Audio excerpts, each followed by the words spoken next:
welcome back to Touche the Podcast. I'm Tally, and I'm joined by my co-host, David. Hey, everyone. Discuss the elephant in the room. David is in post-op right now. Okay, I don't think I'm getting that much. No, wait. It's not post-op. Well, I'm definitely not. I'm definitely post-op. David is post-op right now. Yes, everyone. I'm back. He's back. Barely back. Wilhern is no longer with us, unfortunately. We miss him dearly. Her? Them? I guess we didn't gender it. No, we don't miss Lil Hearn. Lil Hearn was not a good thing.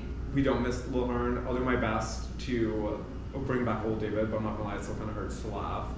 Are we mentioning your group now, or is that like not? No, I don't like doing more, but we're gonna manifest it. Okay. Let's just say Touche is struggling right now. If this episode isn't funny, it's because David can't laugh at my jokes the entire time, okay? Exactly. So if it's not funny, it's really just Tally being a concerned and caring friend. And that is what Touche is all about. Oh my god. Oh my god. Okay, guys. This is Hyenas Comedy Club. It's located in Mockingbird Station. I actually went on a date last week, and if you guys know me, you know that stand-up comedy is the way to my heart. Mm-hmm. So it was really fun.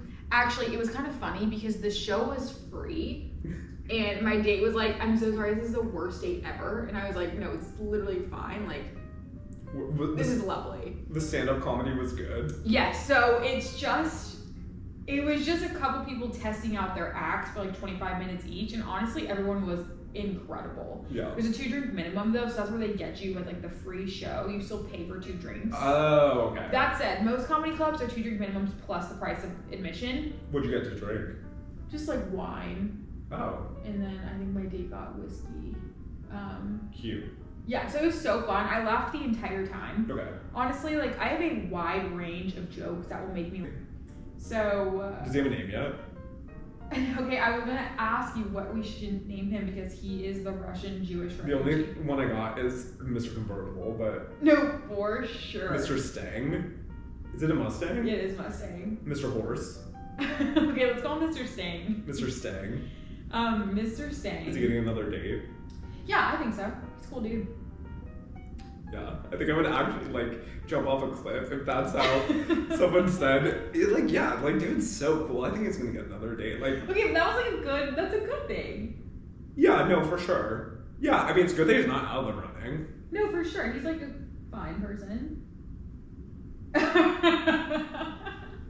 Yeah. Is he getting another date? I don't know. Anyway, it was a fun date idea, and we'll circle back to this because in our Dallas Eats. Yeah, I know. I saw that and I like wanted to like bring it up, but I'm like, okay, we have a section for it. No, I know, and it's so funny. I should have honestly saved this for the Dallas Eats section, but there's lab. You okay. Yeah, shockingly enough, my first podcast post-surgery, I have a sweat lab update.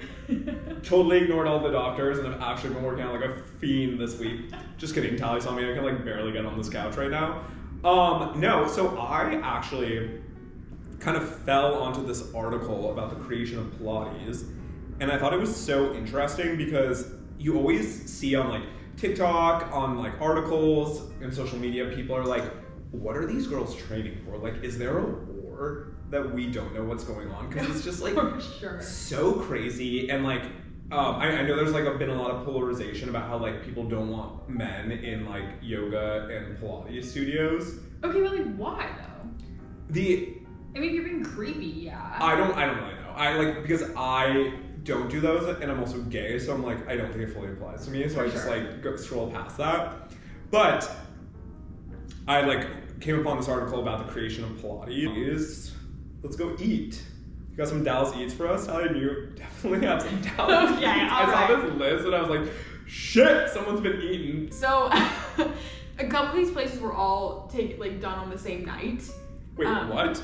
Yeah. That makes it even crazier. Yeah, no, I know. I've had some fun. Like, well, I was making up for lost time while you were in post-op. I know, I kept on like seeing likes on the Touche Instagram, and I was like, it was just like so weird to think of people living life. No, for while sure. I'm like, people were out and about. Yeah, you were out and about, so let's go through it. Okay, so I have some really great restaurant recommendations for you guys. First one is Little Blue Bistro. It's in Bishop Arts. Dope. This is a new spot. Mm-hmm. The way they describe it is a romantic neighborhood bistro with thoughtful wines and seasonal dishes.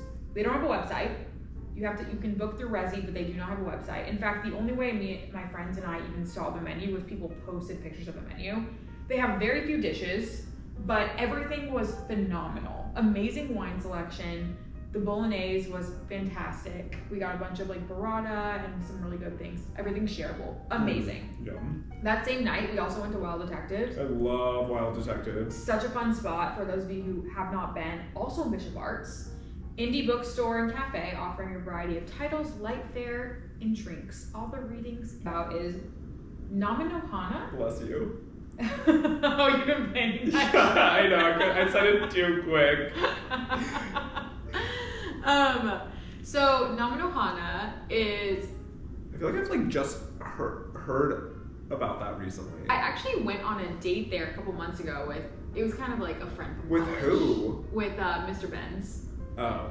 He showed it to me. Okay. And so me, Tosh, and Nina went there last weekend, and you guys, if you need a fantastic sushi bar that's gonna have really, really fresh tasting dishes, this is going to be your spot.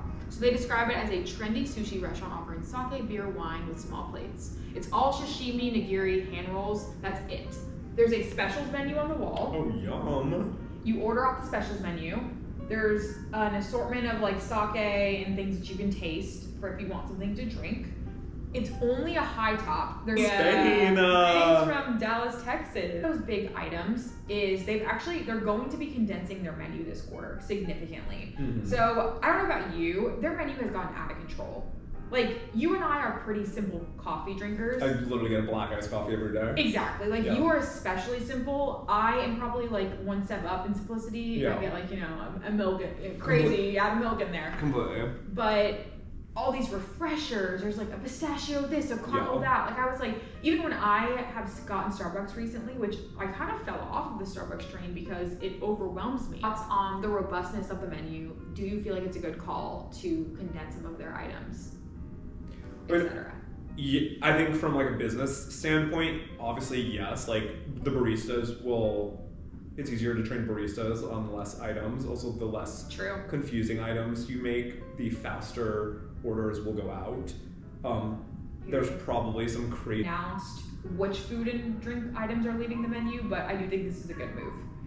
If a black iced coffee leaves, like, can you imagine? He like gets more complicated and like. Also, and my mom said, simplicity. Anything that works is typically the simplest and most effective. Like, it's gonna no longer be charged extra for non-dairy milk. So all the gals with tummy problems, you don't have to pay that extra money anymore to get non-dairy milk. I actually don't typically get non-dairy milk. I didn't even know how much it costs. Have you ever gotten it? I do sometimes. Since I stopped going to Starbucks, genuinely. I want to put my own milk on the side of the spot. Like, I don't want somebody to do it for me. They always add too much anyway. Mm-hmm. So yeah. Yeah, so this happened like last week. All these changes went into effect. Yeah. And so I was going to the upstairs at my parents', and the only place I could walk was to Starbucks. In the Legacy West one, like the condiment bar was crazy out. Yes. And I won't steal your thunder if we're talking about this too, but like if you're sitting there, you have to have a glass. So I walked in and everyone had like normal cups, not to-go cups, and if they had a food, they had a plate. Yeah. And I was like, this is crazy. Condiment bar, normal drinks. Also, they all have to write on your drink.